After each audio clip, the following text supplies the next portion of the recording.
সম্মানিত বন্ধুগণ, আসসালামু আলাইকুম। দূরে কাছে দেশে অথবা দেশে বাইরে থেকে কলিজার বন্ধুরা ঠিক এই মুহূর্তে যেখান থেকে বাস্তব জীবনের গল্প শোনার জন্য আমার সাথে জয়েন করেছেন, আমি আপন। আর যে আপন জীবনের গল্পের 903তম পর্বে আপনাকে বরাবরের মতো স্বাগতম জানাচ্ছি। বন্ধুগণ, আজ আমি আপনাকে শোনাবো রংপুরের ছেলে মোহাম্মদ মুশফিকুর রহমানের জীবনের হৃদয় কাঁপানো চরম আধ্যাত্মিক টাইপের এক বাস্তব জীবন কাহিনী। বন্ধুরা, আজকের গল্পের টাইটেল যে 1 টাকার জন্য স্ত্রীকে দেয় তালাক। 1 টাকার জন্য এক ভদ্রলোক তার বউকে তালাক করে। এই গল্পটা রহস্য ঘেরা আধ্যাত্মিক টাইপের এক বাস্তব জীবনের গল্প। গল্পের বেশিরভাগ সময় জুড়ে একটা ছোট্ট বাচ্চা আছে। আমি বাচ্চাকে নিয়ে একটা ইম্পর্টেন্ট কথা বলি। আপনারা অনেক দিন ধরে আমাকে অনেকে ইমেল বা ফোন করে আসছেন যে আপনাদের বেবির প্রয়োজন, অনেক বছর ধরে সংসার করছেন, বাচ্চা কাচ্চা হয় না। এরকম অনেকগুলো ফ্যামিলি দেশ এবং দেশের বাইরে থেকে আমার সাথে যোগাযোগ করেছেন। আমি গতকালকে একটা নিউজ পেলাম, এক ভাই আমার সাথে যোগাযোগ করলো। তার বাড়ি হচ্ছে ব্রাহ্মণবাড়িয়া এবং তার বোন আর বোন জামাই দুজনেই মারা যায়। তার একটা ভাগ্না আছে, ছেলে বাবু আছে, যার বয়স হচ্ছে 4 বছর। তিনি তার এই ভাগ্নাটাকে দত্তক হিসেবে দিতে চায়। দত্তক বলতে সম্পূর্ণভাবে কাগজপত্র করে পরিপূর্ণভাবে দিয়ে দিবে।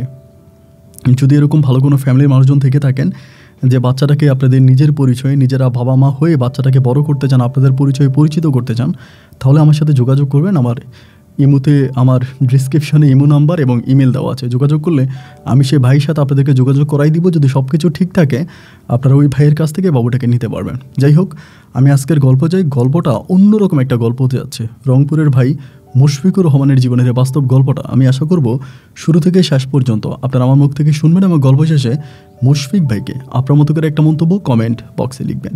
ধন্যবাদ সবাইকে। সম্মানিত বন্ধুগণ, আসসালামু আলাইকুম। আমার নাম মোহাম্মদ মুশফিকুর রহমান, আমার বাড়ি রংপুর। বন্ধুগণ, আমি আমার জীবনের গল্পটা শুরু করার শুরুতে আপনাদেরকে আমার পরিবারের ব্যাপারে জানিয়ে রাখি। আমার পরিবারে আমি আছি, আমার বাবা আছে, মা আছে, রয়েছে আমার দাদি। রংপুর শহর থেকে অনেক দূরে কোনো এক ছোট্ট গ্রামে আমাদের পরিবারটা ছিল এক নিম্নবিত্ত পরিবার। আমার বাবা পেশায় একজন কৃষক।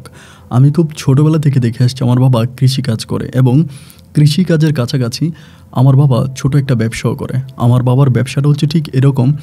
আমার বাবা বর্ষার সময় গাছ কিনে, বিভিন্ন মানুষের কাছ থেকে গাছ কিনে, এবং এই গাছগুলো কেনার পরে যখন বর্ষা শেষ হয়ে শুকনো মৌসুম আসে, যখন জুন জুলাই আসে, গরম পড়ে, তখন আমার বাবা এই গাছগুলোকে কাটে এবং কাটার পরে শুকিয়ে এগুলা লাকড়ি হিসাবে বিভিন্ন বাড়িতে বিভিন্ন জায়গায় বিক্রি করে। এটাই ছিল আমার বাবার ব্যবসা এবং কৃষি, এই দুটোর পাশাপাশি আমার বাবার জীবন জীবিকা চলতো এবং এই দিয়ে আমার বাবা আমাদেরকে চালাতো। আমি আমার মায়ের সাথে আমার দিনগুলো, দাদির সাথে আমার দিনগুলো খুব ভালো করে কাটাচ্ছিলাম। এরকম করে সময়গুলো কাটতে কাটতে আমার মা একটু ফরজগার মহিলা ছিল, 5 ওয়াক্ত নামাজ পড়তো, রোজা রাখতো, দিনের পথে চলতো, যথেষ্ট ইসলাম ধর্ম অনুসারী একজন মহিলা ছিল। আমাদের বাড়ির পাশে একটা অনেক বড় দিঘি আছে। দেখা যায় যে বেশিরভাগ আমাদের ওই পানির সরবরাহ ওই দিঘি থেকে হয়ে থাকে। গোসল, রান্নাবান্না থেকে শুরু করে সমস্ত কিছু আমরা ওই দিঘির পানিতেই ব্যবহার করি। শুনলে অবাক হবেন যে আমাদের পরিবারের মানুষগুলো ওই দিঘির পানিয়ে খায়। আমাদের এখানে কোনো টিউবওয়েল ছিল না, যার জন্য দিঘি থেকে পানি আনতাম, সেই পানিয়ে খাইতাম এবং সেই পানিয়ে গোসল করতাম, সমস্ত কাজে এই পানি ব্যবহার হতো। তো এরকম করে সময়গুলো কাটতে কাটতে আমার বয়স তখন প্রায় 3 বছরের কাছাকাছি। আমার 3 বছর বয়স। আমি আসলে অত কিছু বুঝি না। যে কথাগুলো আমি এখন বলছি, এই কথাগুলো আমি বড় হবার পরে আমার দাদির মুখ থেকে শুনে দেন আমি জানতে পারছি।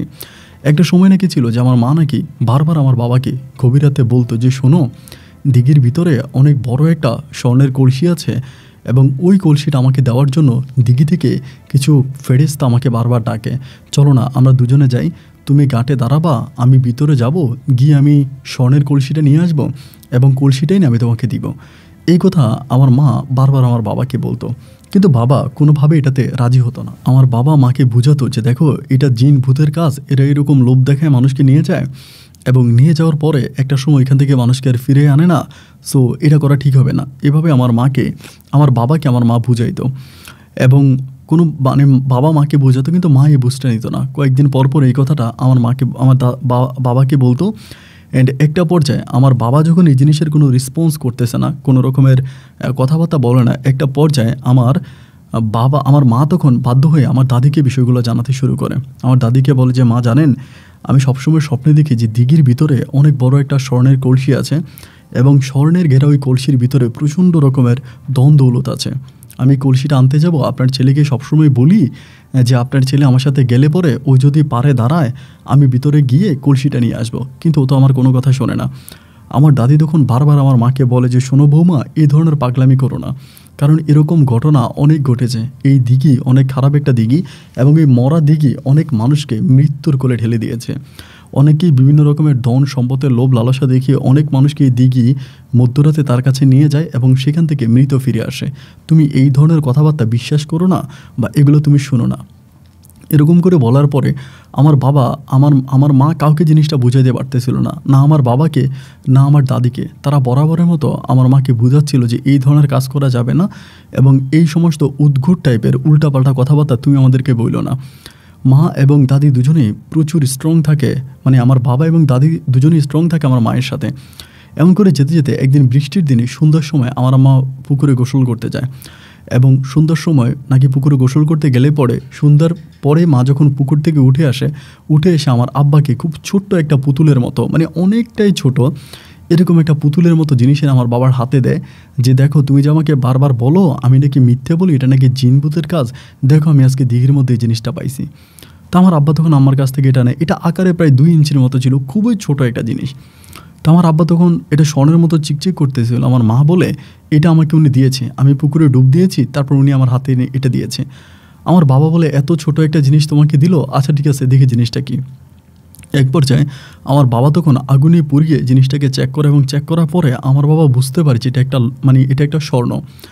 এবং স্বর্ণ বুঝতে পারার পরে বাবার ভিতরেও তখন এক ধরনের লোভ ঢুকে যায়। ওই দিন প্রচণ্ড রকমের বৃষ্টি হচ্ছিল, একেবারে আমার দাদির মুখে শোনা বৃষ্টি মুখর একটা রাত্রি ছিল, প্রচণ্ড রকমের বৃষ্টি হচ্ছে। এবং এক পর্যায়ে আমার মা বাবা দুজনেই ঘুমিয়ে যায়। মধ্যরাতে আমার মা তখন ঘুম থেকে ওঠে, আমার বাবা কিন্তু ঘুমাচ্ছিল না। ঘুম থেকে ওঠার পর দেখে যে আমার বাবা বসে আছে। আমার মা তখন বাবাকে বলতেছে শোনো আমি না স্বপ্নে জিনিসটা এখনও দেখছি যে এই ঘটনা, কলসিটা আজকে একদম উপরে আছে, তুমি যদি আমার সাথে যাও, তুমি একটু পারে দাঁড়াবা, আমি গিয়েই কলসিটা নিয়ে আসবো। আমার বাবা তখন আমার মাকে বলতেছিল যে তুমি একা গেলেই তো পারো, তুমি একা গিয়ে নিয়ে আসো। আমার মা নাকি তখন বলতেছিল যে না আমার একা যাইতে ভয় লাগে, তুমি আমার সাথে চলো। তখন যেহেতু সন্ধ্যা রাতে আমার বাবার হাতে এনে মোটামুটি স্বর্ণের একটুখানি জিনিস দিতে পারছে, আমার বাবার ভিতরে এক ধরনের লোভ তখন কাজ করে। আমার বাবা তখন আমার মাকে বলে যে ঠিক আছে তাহলে চলো আমরা দুজনেই যাই। অ্যান্ড এই বলে আমার মা বাবা দুজনেই ছাতা নিয়ে তখন আস্তে আস্তে করে দিঘির পাড়ের দিকে যাচ্ছিল। আমার বাবা বলতে শুনেছিল, মানে আমার দাদির মুখে শুনেছিলাম যে আমার বাবা নাকি বলেছিল যে দিঘির পাড়ের দিকে যতই যাচ্ছিল আমার বাবাকে নাকি পিছন থেকে কেউ একজন টানতেছে।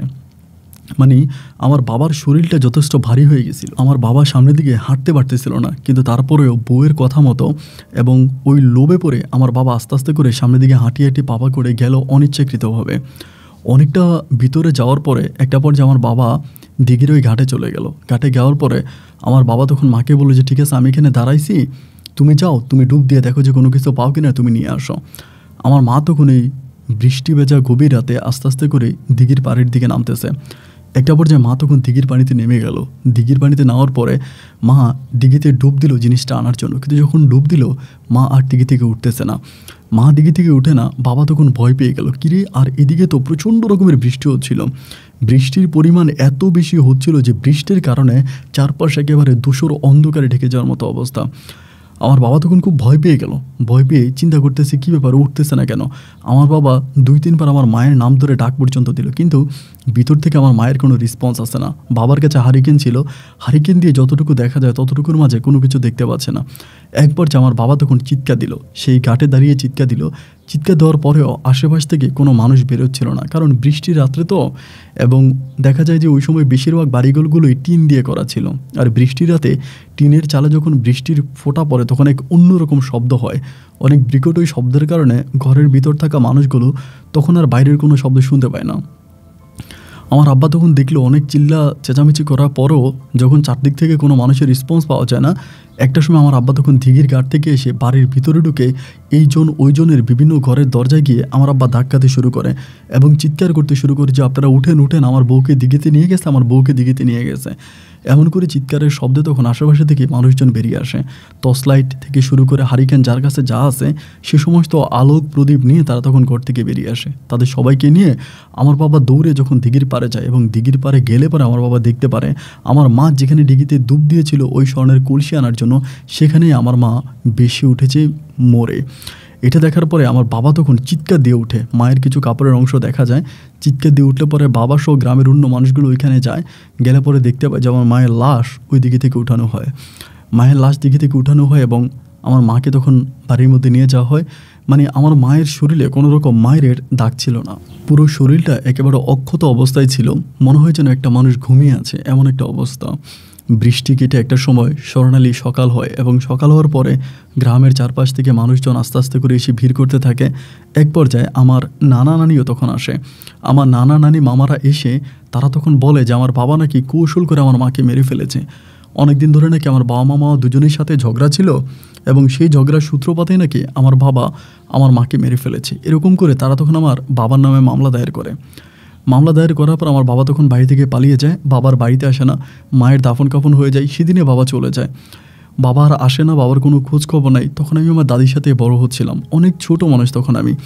আমার দাদি আমাকে খাওয়াচ্ছিল, পড়াচ্ছিল, আমাকে এইখানে ওইখানে নিয়ে যাচ্ছিল, দাদির কোলে করেই তখন আমার দিন আর রাতগুলো কাটতো। বাট বাবা হঠাৎ করে উধাও হয়ে গেল, বাবার কোনো খোঁজখবর পাওয়া গেল না। প্রতিদিন বাড়িতে আর্মিরা আসতো, পুলিশ আসতো আমার বাবাকে খোঁজার জন্য, কিন্তু আমার বাবার কোনো সন্ধান পাওয়া যায় না। যদিও আমার মায়ের মৃত্যুটা পুরো আধ্যাত্মিক টাইপেরই হয়, কিন্তু একটা পর্যায়ে প্রমাণিত, পুলিশ প্রমাণ করে ফেলে যে আমার বাবা নাকি আমার মাকে হত্যা করেছে, কৌশলে মাকে মেরে তারপরে দিঘিতে ফেলে দিয়েছে। আমার দাদি বারবার বলতেছে যে আমার বৌমা আমাকেও অনেকবার বলছে যে দিঘির মধ্যে তাকে ডাকতেছে, দিঘির মধ্যে তার স্বর্ণ গয়না আছে, এটা ওইটা। তো এগুলো তো আসলে আইন আদালত এসব বিশ্বাস করে না, তারা তো এসব আধ্যাত্মিক কথা বিশ্বাস করে না, তারা প্রমাণে বিশ্বাসী। তারা আমার মাকে মৃত পাইছে এবং আমার বাবা সেখানে সবাইকে রেখে উঠেছে। তারা মনে করতেছে আমার বাবা একটা নাটক সাজিয়েছে আমার মাকে মেরে।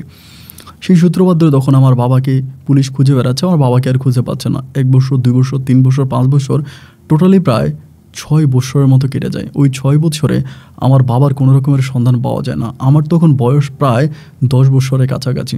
10 বছরের কাছাকাছি সময়, এক ঈদের সময়, এক কোরবানির ঈদে আমার বাবা হঠাৎ করে বাড়িতে আসে। কোরবানির ঈদের দিন একদম সকালবেলা আমার দাদি প্রতি কোরবানে একটা করে ছাগল কোরবানি করতো। তো ওই দিন আমার দাদি একটা ছাগল কিনে আনে কোরবানি দেওয়ার জন্য। ওই ছাগল নিয়ে বাড়িতে থাকা অবস্থা আমার বাবা তখন হঠাৎ করে বাড়িতে আসে। আমি আমার বাবাকে চিনতে পারি না। আমার বাবাকে দেখার পরে আমার দাদি তখন দৌড়ে গিয়ে বাবাকে জড়ায় ধরে এবং কান্নাকাটি করতে শুরু করে। দাদির ওই চিৎকারে তখন বাড়ির আশেপাশের মানুষজনরাও চলে আসে। জানা যায় আমার বাবা নাকি অনেক দূরে এক জায়গায় চলে গেছিল, অনেক দূরে গেছিল এবং সেখানে গিয়ে আমার বাবা বিয়ে করে আসছে। ক্লিয়ার করেই বলি, আমার বাবা এই সমস্ত ঝামেলাগুলোর পরে আমার বাবা তখন ওইখান থেকে চলে আসে, মানে রংপুর থেকে চলে আসে। ওই সময় দেখা যায় রংপুরের বিভিন্ন ধরনের কৃষকরা, তারা কুমিল্লা, ঢাকা, চিটাগং, নোয়াখালী ওই দিকে ওই জায়গাগুলোতে গিয়ে তারা তখন কৃষিকাজ করতো, মানে কৃষিকাজে লেগে যেত। আর আমার বাবাও যখন মামলা খেয়ে যায়, আমার মা মরে যায়, তখন আমার বাবা বাড়ি থেকে পালিয়ে আমার আব্বা নাকি নোয়াখালী, কুমিল্লার দিকে চলে যায় এবং নোয়াখালীর কাছাকাছি কোনো এক জায়গায় গিয়ে আমার বাবা ওইখানেই লুকিয়ে থাকে এবং সেখানে থাকা অবস্থায় আমার বাবা বিয়ে করে এবং বাবা যে বাড়িতে আসে সেখানে ওনার সাথে একজন মহিলা সহ একটা ছোট ছেলেকে নিয়ে আসে। আমার দাদির কাছে আমার বাবা বলে যে এটা আমার বউ আর এটা আমার সন্তান। এটা জানার পরে আমার দাদি তখন অবাক হয়ে যায়। দাদির কাছে বাবা বলে যে আমি পালিয়ে গেছিলাম, নোয়াখালীতে গেছিলাম, ওইখানে যে মালিকের বাড়িতে কাজ করছি ওই মালিকে আমাকে আদর করে তার মেয়েকে আমার কাছে বিয়ে দিছে এবং মেয়েকে বিয়ে করে আমার একটা ছেলে সন্তান হয়েছে, এটা আমার ছেলে সন্তান। এবং একটা পর্যায়ে তখন আমার বাবা আমার ওই সৎ মা আর সৎ ভাইকে নিয়ে ঘরে ঢুকে। আমাদের বাড়িতে তখন প্রচুর পরিমাণের মানুষ, এদিক ওইদিক বিভিন্ন দিক থেকে মানুষের যেন একদম চেয়ে যাচ্ছিল। সবার মুখে মুখে একটাই কথা, আমার বাবা আজকে প্রায় এত বছর পরে বাড়িতে আসছে, তাও বিয়ে করে বউ নিয়ে সন্তান নিয়ে বাড়িতে আসছে। আমার দাদি তখন আমার বাবাকে কোনো কিছুই বললো না, কারণ আমার দাদি আমার বাবাকে অনেক ভালোবাসতো। অনেক ভালোবাসার কারণে কোনো কিছুই বললো না, বললো তুই যেভাবে ভালো বুঝিস, তোর যেভাবে ভালো লাগে তুই সেভাবেই থাক, আমি তোকে কোনো কিছুতে বাধা দিব না, তুই আমার একমাত্র সন্তান, তোর উপর আমার কোনো রকমের রাগ, ক্ষোভ, অভিমান কিছুই নেই। এবং আমার বাবা তখন ওই সৎমাকে নিয়ে বাড়িতে আসে। তো আমার ওই সৎমাটাও না অনেক ভালো ছিল, আমাকে অনেক আদর করতো, যত্ন করতো। যখনই ওনার কাছে যেতাম উনি আমাকে নিজের ছেলের মতো বুকে জড়িয়ে ধরতো। ওনার যে একটা ছেলে আছে ওর নাম রাখা হয়েছে মুরাদ। আমার বাবা আমার নামের সাথে মিল রেখে ওর নাম মুরাদ রাখে। তো মুরাদও আমার ছোটো ভাই হিসেবে অত্যন্ত ভালো, আমি তাকে কুলে নিতাম, হাঁটতাম, তাকে আদর করতাম এবং বরাবরের মতো আমার মাও আমাকে অনেক ভালোবাসে। আমার বাবা তখন আবারও গ্রামে এসে সেই কৃষিকাজে শুরু করে, কৃষিকাজ করে, মাঝে মাঝে গাছ কিনে গাছ বিক্রি করে, এমন করে আমার বাবার দিনরাতগুলো কাটতেছে। দীর্ঘ প্রায় বাবা বাড়িতে ফেরার 2.5 বৎসর পরে আমার দাদিমণি মারা যায়। 2.5 বছর পর আমার দাদিমণি অসুস্থ থাকে এবং অসুস্থ অবস্থায় দাদি মারা যায়।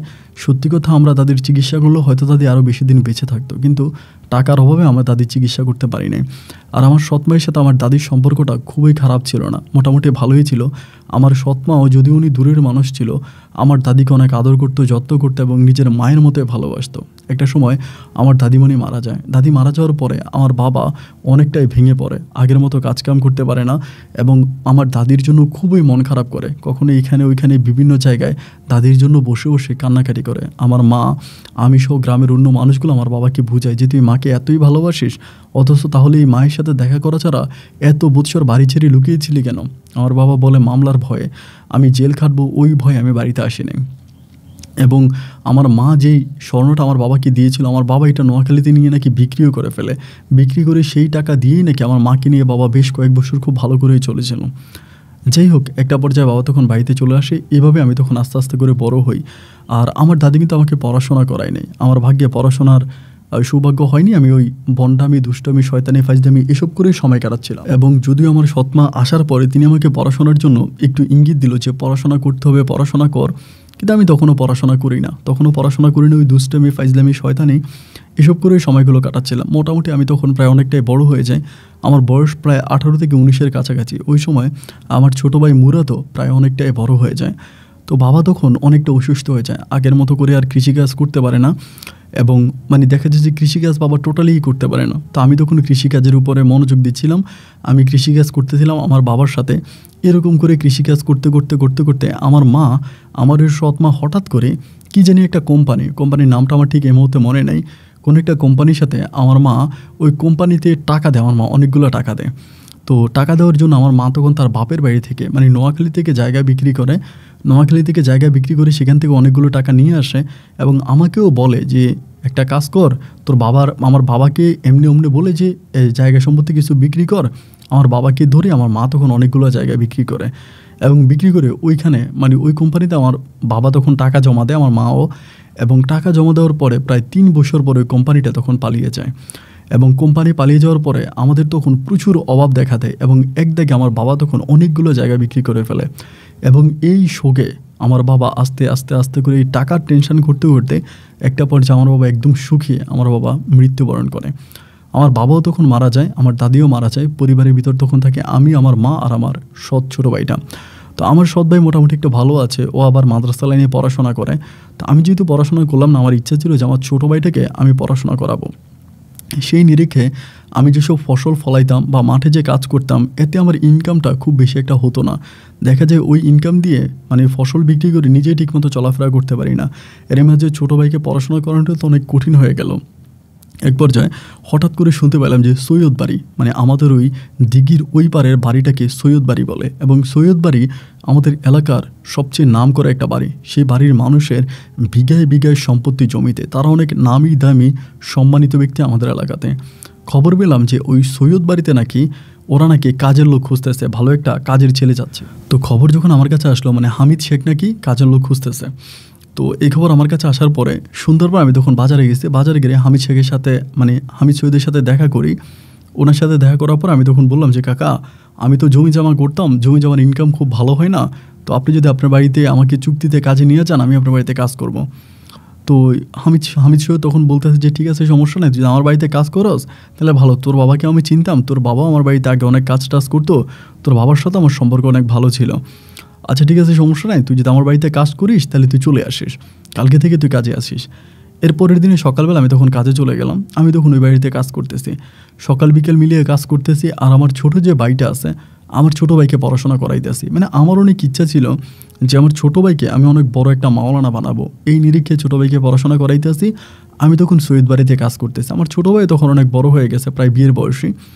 ও পড়াশোনার পাশাপাশি ও 2-1 টাকা ইনকাম করে, পরিবারের জন্য সাহায্য সহযোগিতা করে।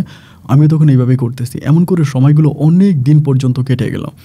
অনেক দিন কেটে যাওয়ার পরে একদিন আমার আম্মা হঠাৎ করে বিরিয়ানি রান্না করছে। তো আমার আম্মা আবার বিরিয়ানিটা অনেক ভালো রান্না করতে পারে, মাংস দিয়ে খুব ভালো রান্না করতে পারে। তো আমার আম্মা বিরিয়ানি রান্না করছে। তাই আমার আম্মা তখন বললো যে সৈয়দ বাড়িতে নিয়ে যাওয়ার জন্য। তা আমি তখন সৈয়দ বাড়িতে বিরিয়ানি নিয়ে গেলাম। নিয়ে যাওয়ার পরে সৈয়দ সাহেব এবং ওনার যেই ছেলে মেয়ে ছিল অনেকেই খাইলো। তো ওনার একটা মেয়ে আছে, সৈয়দ সাহেবের একটা মেয়ে আছে, ছোটো নাম হচ্ছে রাইসা। এই মেয়েটা ছোটোবেলা থেকেই একটু প্রতিবন্ধী টাইপের। মানে প্রতিবন্ধী বলতে ওর একটা পা কাজ করে না, খুব বেশি একটা কাজ করে না, একটু মানসিকভাবে একটু প্রতিবন্ধী। তা এই মেয়েটা তখন এই বিরিয়ানিটা খাইলো, খেয়ে সে খুব মজা পাইলো। তা সে বলতেছে আমার মাকে মাঝে মাঝে যেন ওনাদের মানে সৈয়দ বাড়িতে এসে বিরিয়ানি বানাই দেওয়া যায়, মানে বিরিয়ানি রান্না করে দেওয়া যায়। তো মেয়েটি এভাবে ধরার পরে আমি তখন মারে বললাম যে মা, তো সৈয়দ বাড়ির লোকজনে বলছে তুমি যদি মাঝে মাঝে ওদের ওইখানে যাইতা, গিয়ে যদি একটু বিরিয়ানি রান্না করতা, তাহলে তারা মোটামুটি অনেক খুশি হইতো, ভালো হইতো। এই কথা আমি আমার মাকে বললাম। তো মাকে বলার পরে মা তখন বললো কি যে আচ্ছা ঠিক আছে। এবার মা তখন মাঝে মাঝে ওই বাড়িতে যাইতো, গিয়ে হচ্ছে বিরিয়ানি রান্না করতো। এবং মায়ের ওই বিরিয়ানি যেহেতু অনেক স্বাদের হয়, সৈয়দ বাড়ির মানুষজন সবাই মিলে মায়ের হাতের ওই বিরিয়ানি খাইতো। এরকম করে একদিন, 2 দিন, 3 দিন, 4 দিন, অনেকগুলো দিন কেটে যায়। এক পর্যায়ে আমার মা একদিন আমাকে উঠানে বসে বলতেছে যে মুশফিক, তুই তো ওই বাড়িতে কাজ করিস, এবং ওই বাড়ির যেই সৈয়দ সাহেবের সবচেয়ে ছোটো যে মেয়েটা, মানে সৈয়দ সাহেবের 2 ছেলে 1 মেয়ে, 2 ছেলে বড়, মেয়েটা ছোট। তো বলে যে সৈয়দ সাহেবের যে ছোটো মেয়েটা আছে, এই মেয়েটার সাথে দেখ না কোনো মাঝে প্রেম ভালোবাসা করা যায় কি না। এই কথা আমার মা আমাকে বলে। তো আমার ভিতরে ভাই যে প্রেম ভালোবাসা বা বিয়ে শাদী এই জিনিসটি কিন্তু কোনো মাথা ব্যথা নেই, এবং আমি এগুলো ধারও ধারি না। আমার টার্গেট একটাই, কাজ করতেছি, টাকা ইনকাম করতেছি, ছোটো ভাইকে মানুষ করতেছি, ছোটো ভাইকে পড়াশোনা করতেছি, এটাই আমার পরিকল্পনা, আর কিন্তু কিছু না। একটা পর্যায়ে আমার মা তখন আমাকে এই কথাগুলো বলতেছে। আমি তখন মারে বললাম যে মা, এগুলো তুমি কি বলো, আমাকে দিয়ে এসব হবে না, আমি এসব পারবো না, এই প্রেম ভালোবাসা বিয়ে এসব আমাকে দিয়ে হবে না। আমার আম্মা বলে দেখ, তুই যদি কোনোভাবে সৈয়দ সাহেবের মেয়ে রাইসের সাথে একটা প্রেমের সম্পর্ক তৈরি করতে পারিস, সৈয়দ সাহেবের অগাধ সয় সম্পত্তি, মানে হামিদ সৈয়দের অনেক সয় সম্পত্তি, ওনার টাকা পয়সার সয় সম্পত্তির অভাব নাই, ওনার বিঘায় বিঘায় সম্পত্তি, তুই যদি এই কাজটা করতে পারিস তাহলে তুই অনেক সম্পত্তির মালিক হবে। আমার ওই মা তখন, সৎমা তখন আমাকে এই বুদ্ধি দিল। আমি তখন আমার সৎমাকে বললাম যে না মা, আমি এগুলো করতে পারবো না, কিন্তু উনি আমাকে বরাবরের মতোই বারবার ধমকিয়ে যাচ্ছে। এভাবে কয়েকদিন কেটে গেল, আমার সৎমা আমাকে রাজি করাতে পারলো না। একটা সময় আমার সৎমা আমাকে বলে যে ঠিক আছে মুশফিক, তাইলে তুই একটা কাজ কর, আমার কাছে একটা জিনিস আছে, আমি এই জিনিসটা যেমনি পারি মেয়েটারে খাওয়াই দিব, এবং মেয়েটারে খাওয়াই দিলে মেয়েটা তোর জন্য পাগল হয়ে যাবে, আর তুই একটা তাবিজ হাতে দে, মানে যেটা কবিরাজি বুদ্ধি আমার মা বলতেছে আমাকে। আমি তখন বললাম যে না মা, এটা আমি করতে পারবো না, আমার দ্বারা এটা করা সম্ভব না, আমি এটা পারবো না। তাও মা আমাকে ধমকে টমকে আমার হাতের মধ্যে তাবিজ বাইদা দিল, এবং মা জানি মেয়েটাকে কি খাওয়াই দিছে, মানে রাইসেরে কি খাওয়াই দিছে। অ্যান্ড এরকম করে সময়গুলো কাটতে কাটতে একটা পর্যায়ে মানে পরিস্থিতি এরকম হয়ে গেল যে রাইসা আমাকে ছাড়া খায় না। মানে ও খাইতে বসলে বলে মুশফিককে ডাকো, আমি মুশফিকের সাথে বসে খাবো, এমন একটা অবস্থা। ও খায় না, এরপরে ঘুমাইতে গেলে মাঝে মাঝে বলে যে মুশফিককে ডাকো, আমি মুশফিকের সাথে ঘুমাবো। মানে আমার মা যে কাজটা ওর করেছিল, মানে যেই মানে ওর জন্য যে তাবিজ করেছিল, এইটা মূলত অনেক বেশি প্রভাব ফেলতে শুরু করছে ওর উপরে, প্রচুর প্রভাব ফেলতেছে। ও কোনোভাবেই নিজেকে ঠিক রাখতে পারতেছে না। আমার মা একটা সময় খুব বিপাকে পড়ে গেল। মা তখন ওই হুজুরের সাথে কথাবার্তা বলে, কিন্তু কোনোভাবে ওর এটা আর কমাইতে পারতেছে না। ওর এই পাগলামি দেখে একটা পর্যায়ে আমার মা তখন সৈয়দ বাড়িতে এই বিরিয়ানি রান্না করতে যাওয়া বন্ধ করে দেয়। বিরিয়ানি রান্না করতে যাওয়া বন্ধ করে, যে ও আমাকে যেখানে দেখে সেখানে জড়িয়ে ধরে, আমার সাথে কথা বলতে চায়, দৌড়ই আমার কাছে যায়। ঘুমাইতে গেলে বলে ওরে ডাকো, খাইতে গেলে বলে ওরে ডাকো, ওরে ছাড়া খাবো না, ওরে ছাড়া ঘুমাবো না। ঠিক এমন একটা পরিস্থিতির মধ্যে আমি তখন একটা সময় বুঝতে পারি যে সৈয়দ বাড়ির মানুষজন তারা তো খুবই ডেয়ারিং, তারা এতটাই ডেয়ারিং, তাদের পক্ষে তাদের সাথে যারা আছে তাদের জন্য তারা কলিজা কেটে দেবে, কিন্তু কেউ যদি তাদের বিন্দু মাত্র ক্ষতি করতে চায়, তাদের মান সম্মানের, তাদের অস্তিত্ব সৈয়দ বাড়ির মানুষজন টিকিয়ে রাখবে না। এক কথায় সৈয়দ বাড়ির মানুষজন ভালোর ভালো তো খারাপের অ্যাকশন। আমি তখন চিন্তা করলাম যে আল্লাহ এখন কী করা যায়।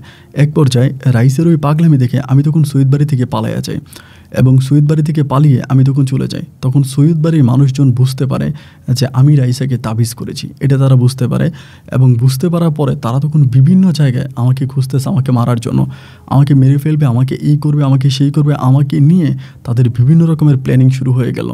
এবং রাইসাকে তখন তারা আস্তে আস্তে হুজুর কবিরাজ দেখায়, পানি পড়া খাওয়াইয়া তারা ঠিক করে ফেলে, এবং তারা বুঝতে পারে, এবং রাইসাকেও তারা বলে যে এরকম এরকম আমি রাইসাকে তাবিজ করেছিলাম, এবং রাইসার জন্য আমি এই ক্ষতি করছিলাম, এগুলো রাইসাকেও বলে। দীর্ঘ প্রায় 1 বছরের মতো আমি আর বাড়িতে আসি না। 1 বছর বাড়িতে আসি না, আমি বাইরে বাইরে থাকি। 1 বছর পরে যখন সৈয়দ বাড়ির মানুষজন মোটামুটি একটু ঠান্ডা হয়েছে, আমি তখন পুনরায় আবারও এলাকাতে আসছি, এবং এলাকাতে আসার পরে আমি তখন কাজকাম করতেছি। এমন করতে করতে হাসিনা নামের একটা মহিলা আর কি আমাদের বাড়িতে, ওনার বিয়ে হয়েছে, উনি আমাদের বাড়িতেই থাকে, মানে হাজব্যান্ড এখান থেকে চলে আসে। ওই হাসিনা পুপি একদিন করলো কি, বিকেলবেলা আমার একটা চিঠি এনে কোত্থেকে জানি দিছে। আমি বাড়িতে আসার প্রায় একটা মাসখানিক পরে চিঠি এনে দিল, বলে চিঠিটা একটু পড়া আমার কাছে উত্তর দিস। তো চিঠিটা আনার পর আমি তখন চিঠিটা পড়লাম, পড়ে দেখলাম যে এই চিঠিটা আমাকে রাইসা লিখছে, জি, এরকম করে লিখছে। চিঠির ভাষাটা এরকম ছিল যে, "তুমি আমাকে পছন্দ করো, তুমি এটা আমাকে ডাইরেক্ট বললেই তো পারতা। আমারটাও তো তোমাকে অনেক ভালো লাগে। কিন্তু এটা তুমি এভাবে না বলে তুমি কেন এটা মানে আমার জন্য তাবিজ করতে গেলা? এটা তো তুমি ভালো করো নাই। তুমি আমাকে পছন্দ করে এটা তুমি বলতেই পারতা।" এই কথাগুলো ও তখন রিপ্লাই দেয়। মানে আমি তো এই কথাগুলো আমাকে চিঠিতে লেখে। বাট আমি এটার কোনো রিপ্লাই করি না। রিপ্লাই না করে আমি হাসিনা ফুপিরে বলি যে, "ফুপি তুমি এটা কোত্থেকে আনছো?" বলে, "আমার এটা রাইসা দিছে।" আমি বললাম, "রাইসা দিছে ভালো কথা, আমি এটার কোনো উত্তরও দিব না, আর তুমি এই বিষয়ে রাইসার সাথে কোনো কথাও বইলো না।" তো হাসিনা ফুপি আবার আমার আম্মার সাথে মোটামুটি সম্পর্ক ভালো। এবার হাসিনা ফুপি এই বিষয়টা আমার আম্মাকে বলে দেয়। বলে এরকম যে আমি ওদের তখন কিন্তু হাসিনা ফুপি ওদের বাড়িতে কাজ করতো আর কি। ওদের বাড়িতে কাজ করতো। বলে আমি কাজ করতে গেলে মেয়েটা আমাকে জড়ায় ধরে এবং মুশফিকের কথা জিজ্ঞেস করে। মেয়েটা মুশফিককে অনেক পছন্দ করে, অনেক ভালোবাসে। এইগুলো তখন ওই হাসিনা আন্টি আমার মায়ের কাছে বলে দেয়। মায়ের কাছে বলার পরে আমার মা তখন আমাকে ধরে, "কিরে এই ঘটনা হাসিনা আমারে বলল যে রাইসা নাকি তোর চিঠি লিখছে এবং চিঠির মধ্যে নাকি তোকে অনেক ভালোবাসে, এটা ওইটা লিখছে, এটা কি সত্য?" আমি তখন বললাম, "হ্যাঁ মা, চিঠি আমাকে লিখছে এবং চিঠি আমি পড়ছি, এটা সত্য।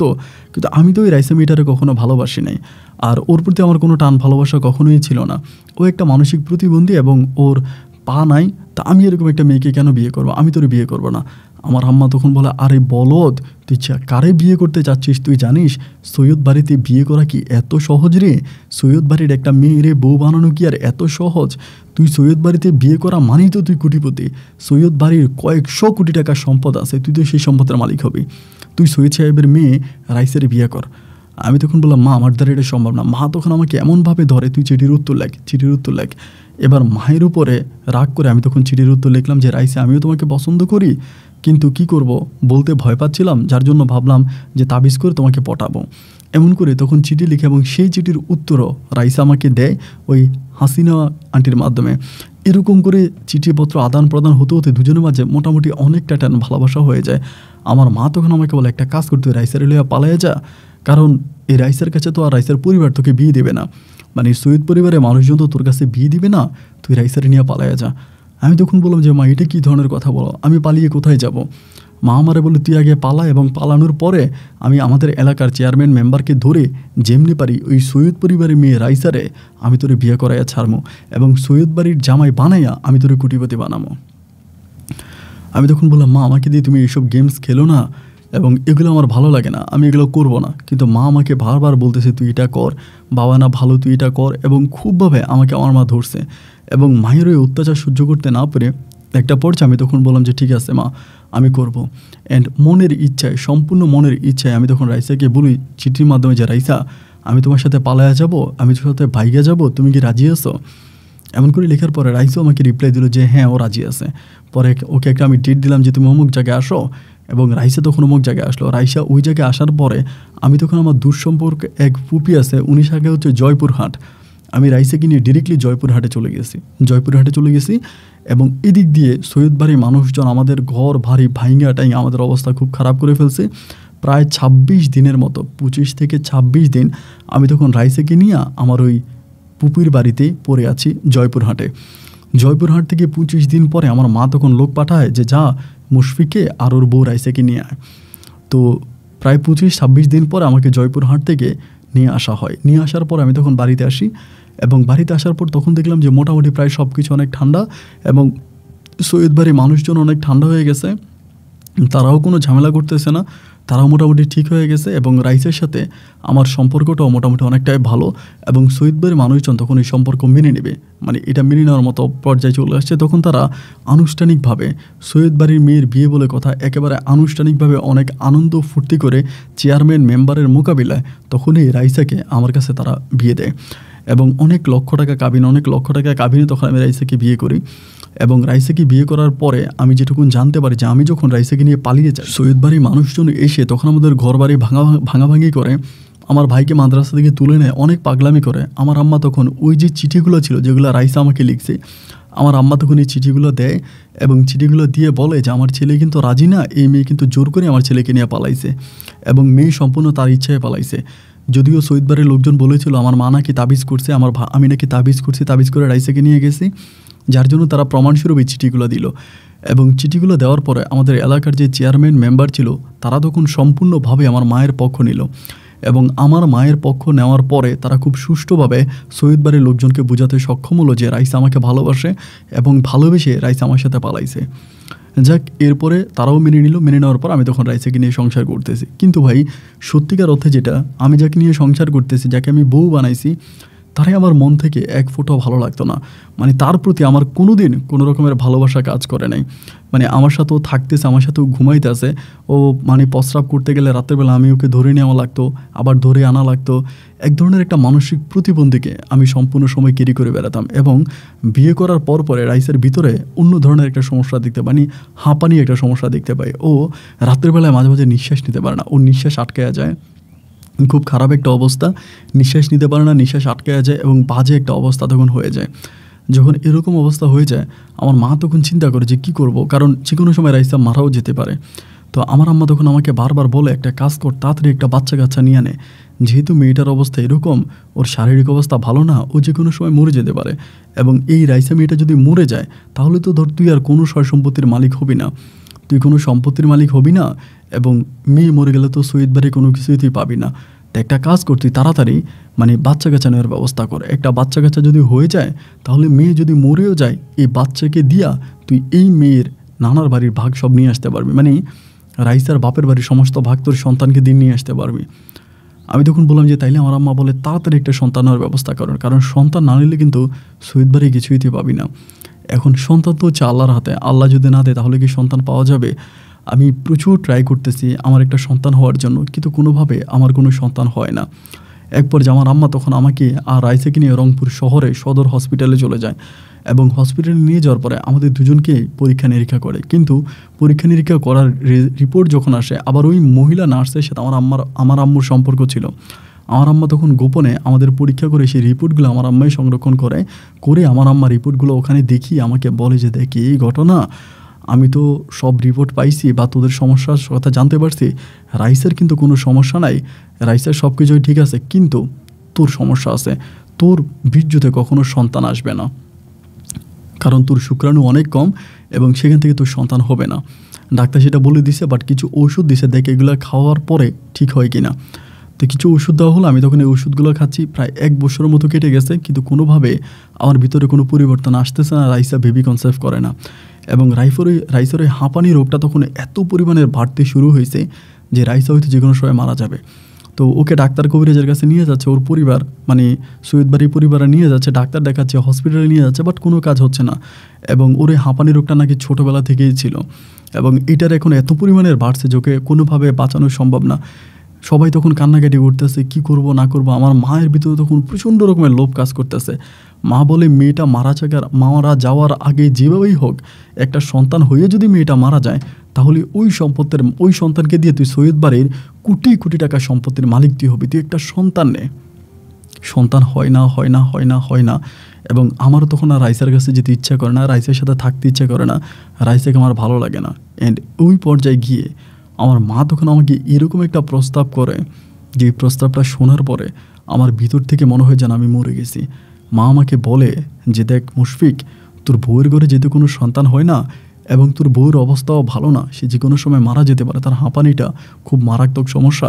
একটা কাজ করি, আমি ওরে যেমনি পারি এমনি ঘুমের ওষুধ খাওয়াতে পারি, যেভাবেই পারি ওরে আমি অজ্ঞান করে তোর ভাই মুরাদের সাথে আমি ওকে রাখি। তুই এক রাত যদি ও তোর ছোটো ভাই মুরাদের সাথে থাকে, তাহলে ও বাচ্চা কনসেপ্ট করবে, আর যদি বাচ্চা কনসেপ্ট করে তাহলে ওই বাচ্চা তোর পরিচয়ে বড় হবে। এরপর যদি এই মেয়ে মরেও যায়, তাতে আমাদের কোনো সমস্যা নাই, কারণ আমরা কিন্তু সয় সম্পত্তির মালিক হয়ে যাব। আমি তখন বললাম, মা এটা তুমি কি বললা? আমি ওরে বিয়ে করে আনছি, ও আমার বউ। মা আমারে বলে, তোরে তো আমি বিয়ে করাইছি, তুই তো আর এই মেয়েরে পছন্দ করস না, তুই পছন্দ করস? আমি বললাম, না আমি পছন্দ করি না। মা বলে, তুই যদি পছন্দ নাই করিস তাহলে তোর সমস্যা কি? এই মেয়েরা আমি কার সাথে রাখি না রাখি, এটাতে তো তোর কোনো সমস্যা নাই।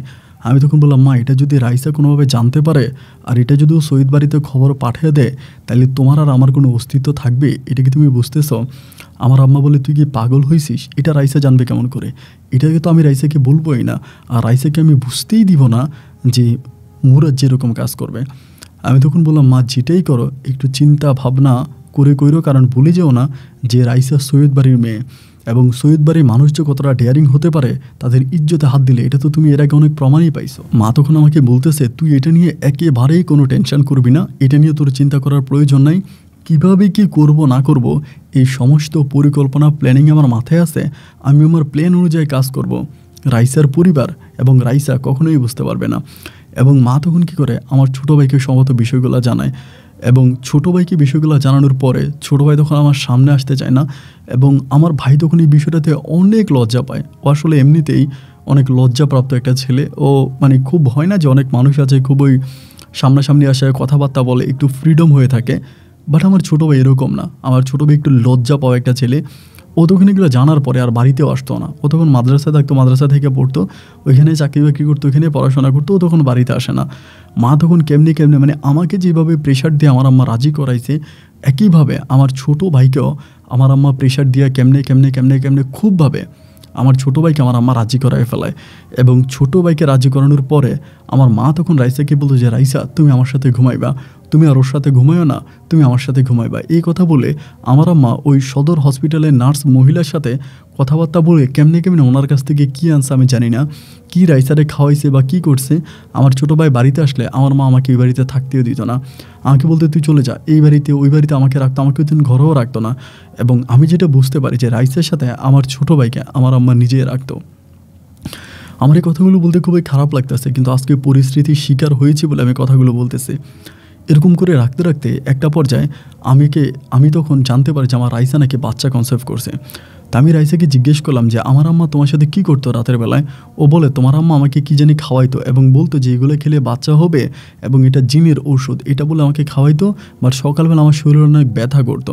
কী হইতো না হইতো আমি জানি না সারা রাতে। মানে বুঝতে পারলাম যে সারাটা রাত ওকে অজ্ঞান করে রাখতো এবং যা কিছু করতো মানে অজ্ঞান অবস্থায় করতো আমার আম্মা। তো এগুলো করার পরে একটা পর্যায়ে আমার ভাই তখন মুরাদ বাড়িতেই আসা বন্ধ করে দিছে, বাড়িতেই আসে না। অ্যান্ড একটা পর্যায়ে রাইসা যখন বেবি কনসেপ্ট করে তখন আমার আম্মা অত্যন্ত খুশি হয়। একইভাবে খুশি হয় সৈয়দ বাড়ির মানুষজন। সবার মনে তখন আনন্দ যে রাইসা মা হবে। কিন্তু আমি তো জানি যে রাইসা মা কোন ফর্মুলাতে হচ্ছে এবং রাইসাকে মা কে বানাচ্ছে। জানি না, তখন নিজের কাছেও খারাপ লাগতেছে। মাকে তো কোনো কিছু বলতেই পারি না, কারণ মাকে কোনো কথা বললে মা তখন উল্টা আমার উপর তেড়ে আসে আমাকে মারার জন্য। মা আমার কোনো কথার কোনো মূল্যায়ন করে না। মা যখন যেটা বুঝে সে সেটাই করে এবং তার কথা মতে আমাদের কাজ করা লাগে। আমরা তার কথার বাইরে কাজ করতে গেলে সে প্রচুর পরিমাণের ক্ষেপে যায় এবং তার কথার বাইরে কাজ করলে বাড়িতে থাকার মতো কোনো অবস্থা সে রাখে না। এত পরিমাণের চিল্লা ফিল্লা ঝামেলা করে। তখন ভাবলাম যে আমি এখন করবোটা কি, মানে আমার তো আসলে করণীয় কোনো কিছুই নেই। এবং এরপরে রাইসার কাছে যেতেও আমার ইচ্ছা করে না, রাইসার গায়ে হাত দিতে আমার ইচ্ছা করে না, কারণ আমি তো এগুলো জানতে পারছি যে আমার ছোটো ভাইয়ের সাথে ছিল রাতের বেলায়, আমার মা এগুলো করাইছে, যার জন্য আমি আর রাইসার কাছে যাইতাম না। এরকম করতে করতে সময়গুলো কাটতে একটা পর্যায়ে আমার ঘরে মানে রাইসার ঘরে একটা পুত্র সন্তান হয়, একটা ছেলে সন্তান হয় এবং ছেলে সন্তানটাও দেখতে অনেকটাই সুন্দর হয় মাশাআল্লাহ। আমার আম্মা তো সন্তানটাকে পাই অনেক খুশি, আমার ছেলেটাকে। অ্যান্ড তখন আমি ছেলেটাকে বড় করতেছি। আমার প্ল্যানিং হচ্ছে যে ছেলেটা আস্তে আস্তে করে বড় হোক। আমার ছোটো ভাই কিন্তু এই বিষয়ের উপরে রাগ করে মানে বাড়ি থেকেই চলে গেছে। আমার আম্মা যেগুলো করাইছে যার জন্য মুরাদ একদম মানে পড়ার এই এলাকা ছেড়ে মানে আমাদের ওই রংপুর সিটি ছেড়েও চলে গেছে, যেহেতু আম্মা এগুলো করাইছে।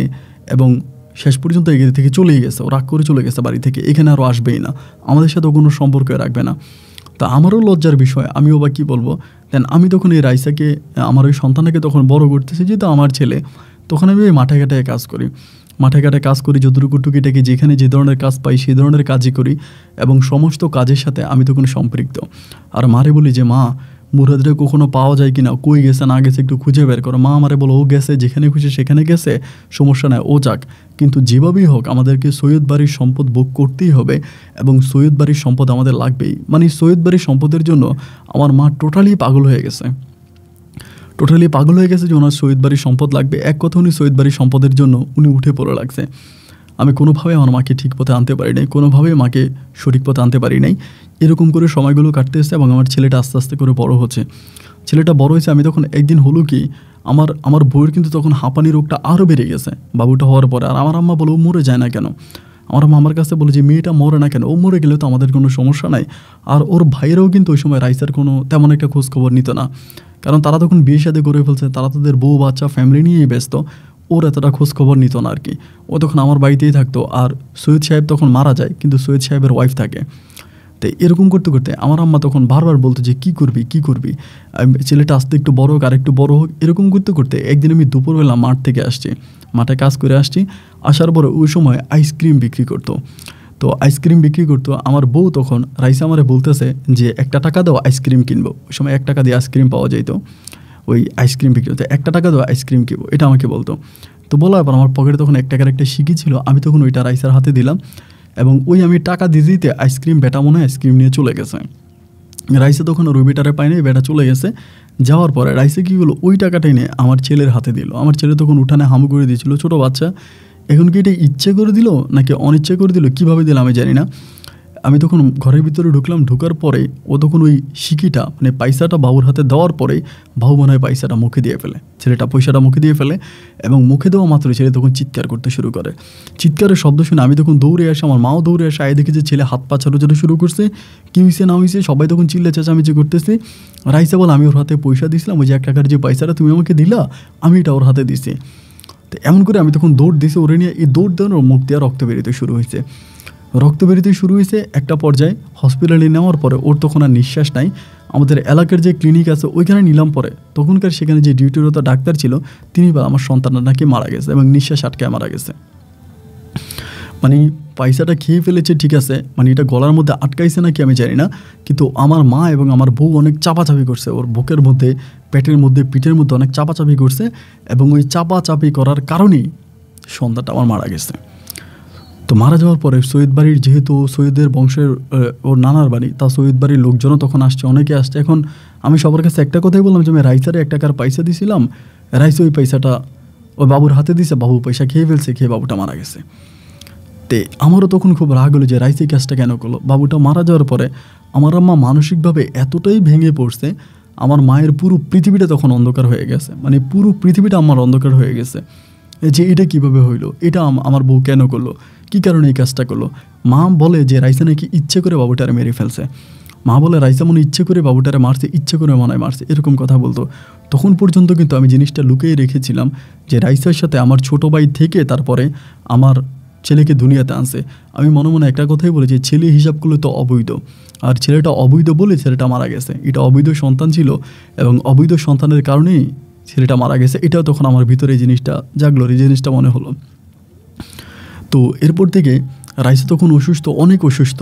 বাচ্চা মারা যাওয়ার পর ও তখন আরও অসুস্থ হয়ে গেছে, ওর হাঁপানি রোগটা তখন এত পরিমাণের বাড়ছে যে কেউ বলেনি ও বাঁচবে। ও নিঃশ্বাস নিতে মানে লাফালাফি শুরু করতো, নিঃশ্বাস যখন আটকায় যেত। এক পর্যায়ে আমার আম্মা তখন বলে তুই তোর বউরে চাপ দে, তোর বউরে প্রেশার দে, তোর বউরে চাপ দিয়া বল সম্পত্তি নিয়ে আসতে, সৈয়দ বাড়ি থেকে সম্পত্তি আসতে বল, সম্পত্তি আনতে বল। তো আমি রাইসার কাছে যখনই সম্পত্তির কথা বলি, রাইসা তখনই আমার উপরে খেপে যায়, আমার উপর রাগারাগি করে। এরকম করতে করতে একদিন মাই দিক দিয়ে প্রেশার দেয় তুই তোর বউরে বল সম্পত্তি আনতে, তুই তোর বউরে বল সম্পত্তি আনতে, আর ওই দিক দিয়ে রাইসা আমার সাথে রাগারাগি করে। একটা পর্যায়ে তখন খুব রাগ হলে আমার আম্মা বলে এই মেয়েরে ছেড়ে দে। আর এদিক দিয়ে তো মুরাদ চলে গেছে, মুরাদ যে কোথায় গেছে মুরাদের আর খুঁজে পাওয়া যায় না, মুরাদের কোনো সন্তানই নাই। এমন করতে করতে একটা পর্যায়ে তখন তারা বলতেছে যে আমার আম্মা বলে তুই ওরে ছেড়ে দে, কেন সে সন্তানটারে মারলো, কেন এরকম করলো, তুই ওরে তালাক দিয়ে দে। তো আইনত যেহেতু আমি ওরে বিয়ে করছি, আমার ওরে তালাক দিয়ে তো অনেক টাকার প্রয়োজন, আমি ওই টাকা পাবো কই, ওই টাকা পাবো কি, আমার কাছে তো ওই টাকা নাই। আমার মা বলে তুই তালাক দে, তুই বলতে ওর সাথে সংসার করবি না, ও অসুস্থ, ও রুগীলা, ওর সাথে তুই সংসার কেমনি করবি, তুই কাবিনের টাকা দিতে পারবি না। এই বলে আমার মা তখন এলাকার যে চেয়ারম্যান মেম্বার তাদের কাছে যাওয়া শুরু করছে, যে বলতেছে আমার ছেলে এই বউ নিয়ে কীভাবে সংসার করবে, মেয়ের সমস্যা, মেয়ের বাপ্পায় কোনো টাকা পয়সা দেয় না, আমরা মেয়ে চিকিৎসা করাইতে পারতেছি না, এই মেয়েকে নিয়ে আমরা এই ছেলের সংসার, এই ছেলে আমার এই মেয়ের লাগবে না, আমার এই বউ লাগবে না। কিন্তু সৈয়দ বাড়ির লোকজনের কথা হচ্ছে রাইসা কেন প্রেম করে ভালোবেসে আমাকে নিয়ে পালায়ে গেল, আমাকে বিয়ে করলো, এই জন্য সৈয়দ বাড়ির লোকজনও রাইসাকে খুব একটা দেখে না, মানে চিকিৎসা করে না। তাদের কথা হচ্ছে ওই ছেলেরে ছেড়ে দিয়ে চলে আয়, এরপরে আমরা তো চিকিৎসা যা পারি করবো, ওরাও ওইরকম একটা প্ল্যানিং করে। এক পর্যায়ে আমি তখন ওই টাকা ছাড়াই রাইসারে তালাক করে দিলাম, আমি তালাক দিয়ে দিলাম, যেহেতু তুই বাপের বাড়ি থেকেও কোনো সয় সম্পত্তি আনবি না এবং তুই আমার ছেলেটারও মেরে ফেললি, আমি তখন আমার বউটা তালাক করে দিলাম। এবং তালাক করে দেওয়ার পর রাইসা তখন ওদের বাড়িতে চলে গেছে, ওদের বাড়িতেও থাকতেছে, বাট ওর বাপমায় তখন ও চিকিৎসা করতেছে, ওর যে মানে বাপমায় বলতে ওর চাচা যেটা যারাই আছে এবং ওর যে ভাইয়েরা আছে তারা তখন তার চিকিৎসা করতেছে। তো সত্য তো আসলে কখনো চাপা থাকে না, এই সত্যগুলো কখনোই চাপা থাকে না। আমার মা তখন করছে কি আস্তে আস্তে করে এই যে বিষয়গুলো, রাইসের বিষয়গুলো, আমার সন্তানের বিষয়গুলো, মহিলা মানুষ তো এইজন ওইজন এক কান দুই কান করতে করতে প্রায় অনেকগুলো মানুষের কাছে মা এই বিষয়টা বলে দিছে যে রাইসার যে সন্তানটা হয়েছিল এটা মূলত আমার সন্তান না, এটা আমার ছোটো ভাই মুরাদের সন্তান, আমার আম্মার এগুলো করছে। তো এই মহিলাদের সাথে মহিলাদের ভালো সম্পর্ক হলে কথায় কথায় বলে দেয় না, এরকম করে কথায় কথা আমার মা এটা মনে হয় কারো কারো কাছে বলে দিছে এবং তারাই এই বিষয়টা সৈয়দ বাড়িতে পৌঁছায় দিছে। সৈয়দ বাড়িতে তারাই খবরটা পৌঁছায় দিছে এবং খবরটা পৌঁছায় দেওয়ার পরে সৈয়দ বাড়ির লোকজন তো তখন মাথার মধ্যে রক্ত উঠে গেছে যে তাদের মেয়ের সাথে এই কাজ করা হয়েছে, আমার আম্মা এত বড় অন্যায় করছে সৈয়দ বাড়ির সৈয়দ বংশের মেয়ের সাথে। তারা তখন এটা নিয়ে খুব বেশি পায়ার এবং একদিন হলো গিয়া তারা কী করলো, মানে ওই সৈয়দের একজন মানে ওর একজন চাচা ছিল আর কি, তিনি আবার একটু ধার্মিক টাইপের, একটু মানে তিনি ওয়াজ নসিহত করে, বিভিন্ন জায়গায় ওয়াজ মাহফিল করে এবং তিনি যথেষ্ট পরিমাণে ধার্মিক একজন মানুষ। ওর কাকা তখন বিষয়টা জানতে পারার পরে বলে যে একটা কাজ কর, মুশফিককে ধরে আনার পরে সত্যটা বেরোইব। পরে আমার একদিন সন্ধ্যার সময় ওরা বাড়ি থেকে ধরে নিয়ে গেল, সৈয়দ বাড়ির লোকজন নিয়েই আমার হাত পা ভাইদা ফেলছে। ভাইদা বলতেছে হয় তুই সত্য বলবি নাহলে তোরা মেরে ফেলবো, হয় তুই সত্য বলবি নাহলে তোরা মেরে ফেলবো। বিশ্বাস করেন আমার ওই কুকুরের মতো পিটাইছে, মানে এত পরিমাণে মায়ের, জন্মের পর থেকে আমি মায়ের খাই নাই, কিন্তু আমার কথা হচ্ছে আমার নিঃশ্বাস বেরিয়ে যাবে তারপরে আমি আমার ছোটো ভাই যেহেতু মাওলানা, ওর মাদ্রাসা নিয়ে পড়াশোনা করে, ওর মান সম্মান আমি নষ্ট করবো না, আমি সত্যটা বলবো না, ওর যতই হোক, কারণ আমার ছোটো ভাইয়ের ইজ্জত সমান চলে যাবে, আমার ছোটো ভাইয়ের মান সম্মান থাকবে না, আমি সত্যটা বলবো না। আমার এখানে রেখে এত পিটাইছে কিন্তু আমি তারপরেও সত্যটা বলি নাই। সত্যটা না বললে আমাকে সারাটা রাত ওখানে বাইরে রাখে, সকালবেলা ছাড়া আমি তখন বাড়িতে আসি, আসার পর আমার মা আমার চিকিৎসা করে, ডাক্তাররা নিয়ে আসে বাড়িতে। কিন্তু এরই মাঝে 15-16 দিনের মাঝে আমার যে ছোটো ভাই মুরাদ কই আছে, এটা রাইসার চাচা তখন খবর পেয়ে যায় যে আমার ছোটো ভাই কই আছে, যেহেতু উনিও মাওলানা, আমার ছোটো ভাই মুরাদও ইসলামিক লাইনে পড়াশোনা করে, ওনার সাথে মনে হয় কোনো সম্পর্ক আছে, সেখান থেকে উনি তখন খবর পাইছে আমার ছোটো ভাই কই আছে, আমার ছোটো ভাইকে ওইখান থেকে ধরে নিয়ে আসে। আমার ছোটো ভাইকে নিয়ে আসছে, আমি তখন খবর পাইছি যে মানে সৈয়দ বাড়িতে আমার ছোটো ভাইরে নিয়ে আসছে। আমার মা বলে ওই বাড়ির দিকেও যাইস না, ওই বাড়ির কোনো কথাও বলিস না, মুরাদরে নিয়ে গেছে, দেখা যাক তারা মুরাদরে কী করে। কিন্তু মুরাদরে ওইখানে নিয়ে যাওয়ার পরে এবং মুরাদ নাকি সমস্ত সত্য ঘটনা স্বীকার করে যে হ্যাঁ এটা আমি করছি এবং আমার মা আমাকে এটা করাইছে জোর করে, এই সব কিছু উনি স্বীকার, মানে আমার ছোটো ভাই মুরাদ স্বীকার করে। এবং মুরাদ যখন এটা স্বীকার করে, ওর যে চাচা রাইসার চাচা তখন তাৎক্ষণিক সিদ্ধান্ত নেয় যেটা একটা পাপ হয়েছে, একটা জিনা হয়েছে, এই জিনা থেকে বাঁচার একটাই উপায়, মুরাদের কাছে রাইসাকে পুনরায় আবারও বিয়ে দাও। এবং মুরাদ তুমি যদি এই পাপ থেকে মুক্তি পেতে চাও, তুমি তো একটা পাপ করছো এটা স্বীকার করো। বলে হ্যাঁ, তো তুমি যদি এই পাপ থেকে মুক্তি পেতে চাও তুমি রাইসাকে বিয়ে করো এবং রাইসা সম্পর্কে তোমার ভাবি, তুমি দেবর হয়ে ভাবিকে বিয়ে করতে পারো, কোনো সমস্যা নাই, যেহেতু তোমার ভাই ছেড়ে দিছে তুমি রাইসাকে বিয়ে করো। এবার একইভাবে ওর চাচা তখন কী করলো, এই রাইসাকে ওই বাড়িতে রেখে আমার ছোটো ভাই মুরাদের কাছে বিয়ে দিল।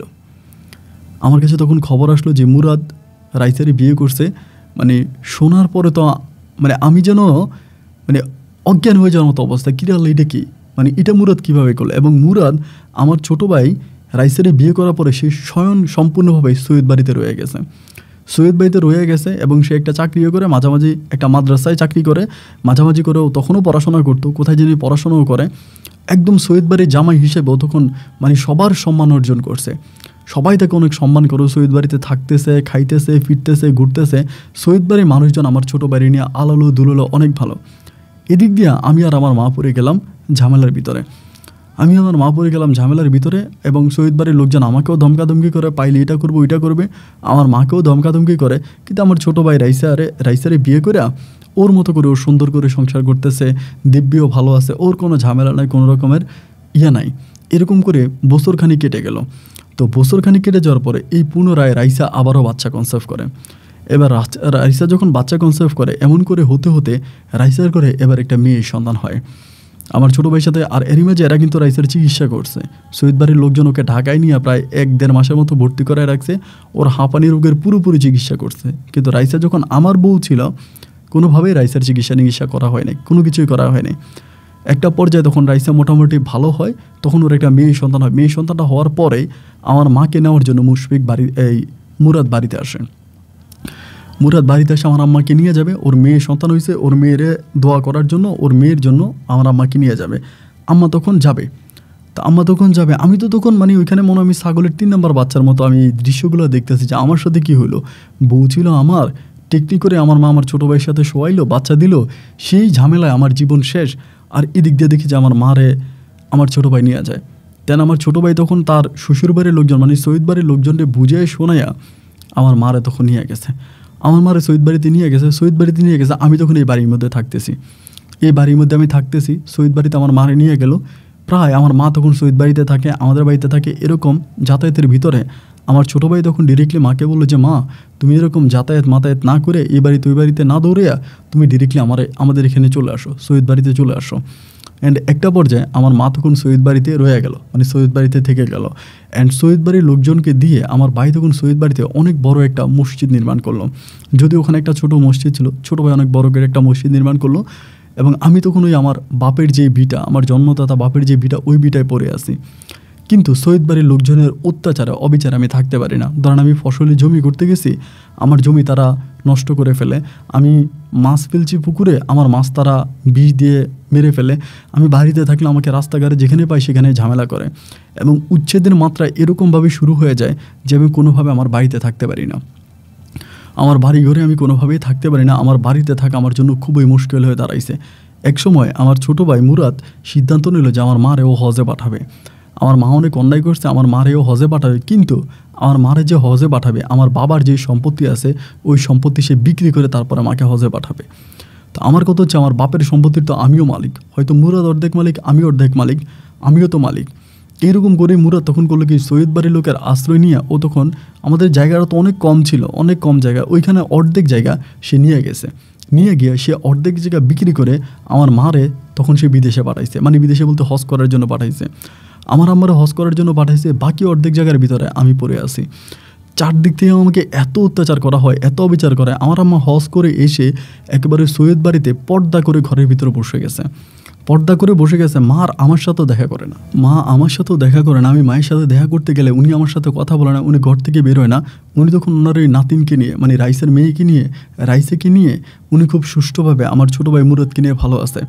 আমার ছোটো ভাই তখন এখানে যায় ওইখানে যায়, বিভিন্ন জায়গায় ওয়াজ করে, মাহফিল করে। আমি তখন অবাক হয়ে যাই যে ও যে ওয়াজ মাহফিল করে কীভাবে এই দিনের কথা বলে, কীভাবে এইসব মানে দিনই কথাবার্তা বলে। একদিন আমাদের এলাকার একটা মাহফিলে আমার ছোটো ভাই ওয়াজ করতেছে, মুরাদে ওয়াজ করতেছে। আমি তখন মাহফিলের স্টেজে বসে আছি। তা স্টেজে বসে থাকা অবস্থা ও এমন কিছু কথা বলতেছে, আমার শরীরে তখন মানে জ্বালা পড়া শুরু হয়ে গেছে। ওই শহীদ বাড়ির মাহফিলে ছিল, জ্বালা পড়া করতেছে যে ও তো একটা অপরাধ করছে। আমার মা যতই বলুক ও আমার বউর সাথে ছিল কেন, এবং বউর সাথে থাকার পরে ও বাচ্চা দিল, এবং শেষে আবার আমার বউরেও বিয়ে করলো, আমার মারে আমার বাড়ি থেকে নিয়ে গেল। ও এত বড় বড় কথা আমার মাইক্রোফোনে কীভাবে বলে। আমি তখন ওই মাহফিলের দ্বারা প্রতিবাদ করছি, আরে তোর চরিত্র ঠিক নাই, তুই তো একটা মানে তুই দূর চরিত্রা, তুই তোর বড় ভাইয়ের বউর সাথে বড় ভাইয়ের বউর সাথে তুই জিনা করছিস, তুই কেমন মুসলমান, তুই কেন স্টেজে দাঁড়িয়ে কথা বলতেছিস। এরকম করে যখন উচ্চ ভাষায় কথা বলে তখন সৈয়দ বাড়ির লোকজন আমাকে ওইখানে ধরে আমাকে এত পরিমাণের মারে, একটানা 16 দিন আমি হসপিটালে ভর্তি ছিলাম। এই 16 দিনে আমার না ভাই না আমার মা একটা বার আমাকে হসপিটালে দেখতে জানে। 16 দিন পরে আমি যখন সুস্থ হয়ে হসপিটাল থেকে আসার পর দেখতে পাই আমার যে জায়গাটা ছিল, আমার ওই জায়গাটা সৈয়দ বাড়ির লোকজন পুরো দখল করে ফেলছে। এবং এলাকার লোকজনে বলতেছে আমি নাকি সৈয়দ বাড়ির সাথে ঝামেলা করি, এবং আমি নাকি খুব খারাপ, আমি আমার ছোটো ভাইকে দিয়ে আমার বউর সাথে এগুলো করাইছি, আমার মারে দিয়ে করাইছি। সৈয়দ বাড়ির সম্পত্তির প্রতি আমার লোভ ছিল, মানে যেই দোষটা আমার মা করেছে সম্পূর্ণ দোষটা আমার উপরে পড়ে গেল। আমাদের এলাকার চেয়ারম্যান বলতেছে তুই যদি আমাদের গ্রামে থাকিস, আমাদের গ্রামের কলঙ্ক, আমাদের গ্রামের মান সম্মান নষ্ট হবে, তুই গ্রাম থেকে চলে যা। তিনি আমাকে কোনো রকম আশ্রয় দিত না। এবং সৈয়দ বাড়ি আর আমাদের বাড়ি, এই দুই বাড়ির মানুষ মিলে প্রতিটা মুহূর্ত আমাকে অত্যাচার অবিচার করে যেত। আমার গায়ে হাত তোলা থেকে শুরু করা, আমাকে অপমান করা, অপদস্থ করা, যে কী পরিমাণের যে অপমান আমাকে করতো আমি বলে বোঝাতে পারবো না। আমার জীবনটা সেখানে নষ্ট হয়ে গেল, জীবনটা পরিপূর্ণভাবে নষ্ট হয়ে গেল। কারোর সামনে যেতে পারি না, কারোর সাথে কথা বলতে পারি না, খাবার খেতে পারি না, জমি জমা যা ছিল তাও দখল করলো, বাড়ির ভিটা অর্ধেক দখল করে দিল, বাকি অর্ধেকে থাকতেও খুব মুশকিল হয়ে যাচ্ছে। নিজের মাও আমার খোঁজ খবর নেয় না, এবং সৎ ভাই সৎ মা তারা তাদের মতো করে তারা সৈয়দ বাড়ির সাথে মিশে তারা এতটাই আলোলে দোললে এতটাই ভালো অবস্থানে চলে গেছে যে তারা আর আমার কোনো কথা ভাবে না। প্রায় 1.5 বছরের মতো আমি থাকি। 1.5 বছর পর আমার কাছে মনে হয় যে আমি এখানে থাকি লাভ কি, আমার এখানে থাকার কোনো প্রয়োজন নেই। আমি এক রাতে তখন বাধ্য হয়ে বিষ খাই মরে যাওয়ার জন্য। বিষ খাই যখন মরে যাওয়ার জন্য আমি বিষ খাইও মরতে পারি নাই। বিষ ঘরের মধ্যে খাইয়া বিষ খাওয়ার পরে চিৎকার দিচ্ছে, আশেপাশে থেকে মানুষজন এসে হসপিটালে নিয়ে গেছে। হসপিটালে থেকে বিষ খাওয়া অবস্থায় আমার মা একবারের জন্য আমাকে দেখতে গেছে হসপিটাল। আমি যখন বিষ খাইছি, খাওয়ার পরে মা ওই হসপিটালে যেয়ে বলে তুই এখান থেকে চলে যা। হসপিটালে গিয়ে আমাকে বলে তুই এখান থেকে চলে যা, এখানে তুই থাকিস না। তাই আমি বললাম আমি কই যাব হসপিটালে, আমি বললাম কই যাবো। মা বলে তোর চোখ যেদিকে যায় ওইদিকে চলে যা, এই বাড়িতে তুই আর থাকিস না। মায়ের ওই শেষ আদেশটা শোনার পরে আমি তখন এখান থেকে সুস্থ হয়ে দেখলাম যে আসলে আমি কোথায় থাকবো। আমার দানি জমি সব দখলে চলে গেছে, যতটুকু জায়গা আছে ততটুকু জায়গার ভিতরেও থাকতে পারি না। শেষ পর্যন্ত বাধ্য হইয়া আমি আমার বাড়ি থেকে চলে আসি। বাড়ি থেকে চলে আসার পরে ঢাকা শহরের দিকে আসি, এখানে চাকরি বাকরির সন্ধানে যাই, চাকরি বাকরি কোনো সন্ধান করতে পারি না। সেখান থেকে এক ভাইয়ের সাথে পরিচয় হয়ে আমি তখন চিটংয়ে যাই। চিটংয়ে গিয়ে সেখানে আমি শেষ পর্যন্ত আমার রিক্সা চালাতেও আমি রিক্সা চালাই, এবং রিক্সা চালক থেকে আস্তে আস্তে করে পরিবর্তন হতে হতে একটা পর্যায়ে আমি সিএনজি একটা মানে 10% আমার কাছ থেকে দিয়ে বাকিটা লোনের উপরে আমি এক জায়গা থেকে একটা সিএনজি কিনি, এবং ওই সিএনজিটা মালিক বর্তমানে আমি সিএনজিটা আমার নিজের, ওটা আমি চালাই, ওটা দিয়ে চলতেছি। এই পর্যায়ে অনেকে আমাকে বলতেছে বিয়ে শাদী কর বা বিয়ে শাদীর কথাবার্তা বলতেছে। আমি এখনও ইউটিউবে ভিডিওতে আমার ছোটো ভাইয়ের বক্তৃতা দেখি, আমার ছোটো ভাই বিভিন্ন মাহফিলে যা ওয়াজ করে, অনেক বড় বড় কথা বলে, কিন্তু আমার বাবার সম্পত্তি, আমার সমস্ত সম্পত্তি আমার ছোটো ভাই আর আমার মা বুক দখল করে নিয়ে গেছে। আমি তার কোনো প্রতিবাদ করতে পারি না। আমি আজও বিয়ে করি নাই, এবং বিয়ে আমি কি করব, আমার জীবনে তো সমস্ত কিছু নষ্ট হয়ে গেল। তো এই যে আমার ছোটো ভাই আমার এইসব দখল করলো, আমার মা আমার ছোটো ভাইয়ের পক্ষ নিয়ে সমস্তভাবে আমাকে সব কিছু থেকে বরখাস্ত করলো, এর কোনো বিচার আমি এই সমাজে পাই না। আজ আমি একজন পেশায় সিএনজি ড্রাইভার হয়ে জীবনযাপন করতেছি, আর আমার ছোটো ভাই প্রাইভেট কার নিয়ে ঘুরে। আমাদের চিটংয়েও কিছুদিন আগে আমার ছোটো ভাই ওয়াজ করতে আসছে। তো যে বড় বড় ওয়াজ করে, কিন্তু ওর চরিত্র যে এত খারাপ, আমি জাস্ট এটা আপনাকে বলার জন্য ওর একটা ছবি সব আপনাকে দিয়ে দিলাম। ও এই চরিত্রের লোক, কিন্তু ও কেন এরকম বড় বড় কথা বলে? ও তো আমার সব কিছু কেড়ে নিছে। ও আমার যেই রংপুরে আমার যে বাপের ভিটা আছে সেটা কেড়ে নিল, আমার বাপের যে দানি জমি আছে এটা কেড়ে নিল। আপনার মাধ্যমে আমি এই অভিযোগগুলো তার কাছে দিতে চাই, সেজন্য আমার বাপের সম্পত্তিগুলো আমাকে ফিরিয়ে দেয়, আর এরকম বড় বড় কথা মাহফিলে না বলে। আপন ভাই ভালো থাকবেন, আর আমার সাথে আপনি যোগাযোগ করতে চাইলে এটা আমার নাম্বার, এই নাম্বারে যোগাযোগ করতে পারবেন। আমি চিটংয়ে আছি। আসসালামু আলাইকুম।